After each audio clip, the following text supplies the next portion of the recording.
మీ business ఏదైనా మీ ఊర్లో promotion చేయాలంటే అది సుమన్ టీవీతోనే సాధ్యం. ఇప్పుడే సంప్రదించండి. అగాపే వృద్ధాశ్రమం మరి రోజు గత 3 సంవత్సరాలు స్థాపించబడింది.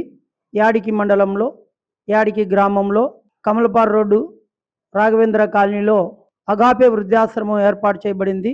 ఈరోజు మరి అనుకోకుండా మరి డాక్టర్ మధుసూదన్ రాజు గారు కంటి డాక్టరు ఈరోజు ఆశ్రమం దర్శించి మరి మేడం గారు కూడా ఇద్దరు వచ్చి ఇంచుమించు ఒక 70-100 మంది వరకు ఈరోజు కంటి పరీక్షలు ఏర్పాటు చేసి ఉంటున్నాడు సారు గారు. కంటి పరీక్షలే కాదు, ఉచితంగా కంటి పరీక్షలు, ఆ తర్వాత అద్దాలు కూడా ఉచితంగానే 1500 రూపాయల వరకు ఒక్కొక్కరికి ఉచితంగా ఈరోజు ఇవ్వడానికి ముందుకు వచ్చి ఉంటున్నాడు. దాన్ని బట్టి ఈరోజు సార్ గారికి మేము ధన్యవాదాలు, కృతజ్ఞతలు తెలియజేస్తూ ఉంటున్నాను. మరి కుటుంబానికి, మేడం గారికి కూడా. మరి అంతేకాదు, ఈరోజు అగాపే వృద్ధాశ్రమంలో చాలామంది పెద్దలు కళ్ళు కనపడక చాలా ఇబ్బందులు పాలవుతున్నారు. మరి మమ్మల్ని అగాపే వృద్ధాశ్రమం వాళ్ళు మరి అగాపే వృద్ధాశ్రమాన్ని ఎవరు ఇంతవరకు గుర్తించలేకపోయినారు. ఈరోజు సుమన్ టీవీ వారు మరి గుర్తించి మా మధ్యకు వచ్చి ఈ రీతిగా మరి ఏదేమైనప్పటికీ మా మధ్యకు వచ్చి ఇలాగ ఇంటర్వ్యూ తీసుకుంటున్నారంటే నిజంగా సుమన్ టీవీ వారికి మా ధన్యవాదాలు, మా కృతజ్ఞతలు తెలియజేస్తున్నాం. ఎందుకంటే మరి భారతదేశంలో సుమన్ టీవీ చాలా దూసుకెళ్తూ ఉంది, అనేకులకు న్యాయం కూడా చేస్తూ ఉంది. మరి సుమన్ టీవీ వారు మరి ఈరోజు కూడా మా మధ్యకి ఎప్పుడు వస్తుందా అని మేము ఎదురు చూసినాము. అయితే అనుకోకుండా ఈరోజు మరి మధుసూదన్ డాక్టర్ సార్ గారు మరి తరపున ఈరోజు మా మధ్యకు రావడం కూడా మాకు ఎంతగానో మరి చాలా సంతోషిస్తున్నాం. మరి అంతేకాదు, మరొకసారి ఈ సమయంలో సుమన్ టీవీ గారికి మరి బృందానికి మా యొక్క ధన్యవాదాలు తెలియజేస్తూ నేను ముగిస్తున్నాను. ఈ సమయంలో మరి సార్ కూడా డాక్టర్ గారు మాట్లాడతారు.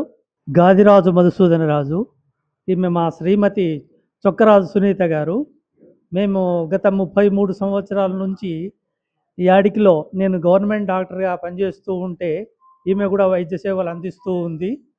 నేను గత జూన్ 30వ తారీఖు రిటైర్డ్ కావడం జరిగింది. ఆ సందర్భంగా నేను ప్రజలకి అంటే రిటైర్ అయినాక కూడా అంతో ఇంతో సేవలు చేయాలా అనేటువంటి సంకల్పం నాకు ఉంది.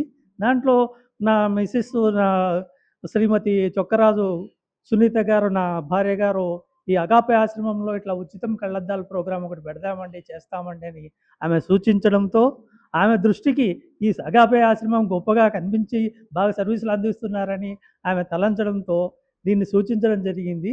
ఆ సందర్భంగా నేను ఇటువంటి ఎవరికీ చెప్పకుండా ఏదో ముచ్చటగా చేసుకొని పోదాం ఆశ్రమంలో ఉండే వాళ్ళకు మాత్రమే నేను అనుకున్నాను. కాకపోతే ఈ రకంగా పత్రికా విలేకరులు అయితేనేమి, టీవీ వాళ్ళు అయితేనేమి, ఈ రకంగా జర్నలిస్టులు అంతా కూడా ఆ ప్రేమతో రావడం అనేది నాకు ఎంతో ఆనందం కలిగిస్తూ ఉంది. నా చేతనైన సహకారం ఉచితంగా కళ్ళద్దాలు అందజేయాలనుకుంటున్నాను. అంతేకాదు గవర్నమెంట్ తరఫున వీళ్ళకి ఉచితం కళ్ళద్దాలు కూడా ఆ కంటి ఆపరేషన్లు ఇప్పుడు ఉచితం చేపిస్తాను. కానీ కళ్ళద్దాలు మాత్రం గవర్నమెంట్ కాదు, ఇప్పుడు నేను నా స్వయంగా నా ఖర్చులతోనే ఇస్తూ ఉన్నాను. ఈ అవకాశం నాకు లభించినందుకు నేను ప్రజలకి ఈ రకంగా రిటైర్ అయినాక కూడా సేవ చేసుకునే భాగ్యాన్ని కల్పించినటువంటి ఈ సాల్మన్ గారికి నేను కృతజ్ఞత తెలియజేస్తాను. సుమన్ టీవీ గారికి, పత్రికా మిత్రులందరికీ కూడా నేను కృతజ్ఞతలు తెలియజేసుకుంటున్నాను. నెక్స్ట్ ఇయర్కి అంతా బెంగళూరు వెళ్ళిపోవాలనుకున్నాం. ఆ లోపల మేము కొంతమందికైనా మా స్వయ ఖర్చులతో కంటి పరీక్షలు చేసి ఉచితంగా అద్దాలు ఇవ్వాలని సంకల్పించుకొని చిన్న సహాయం చేయాలనుకున్నాం.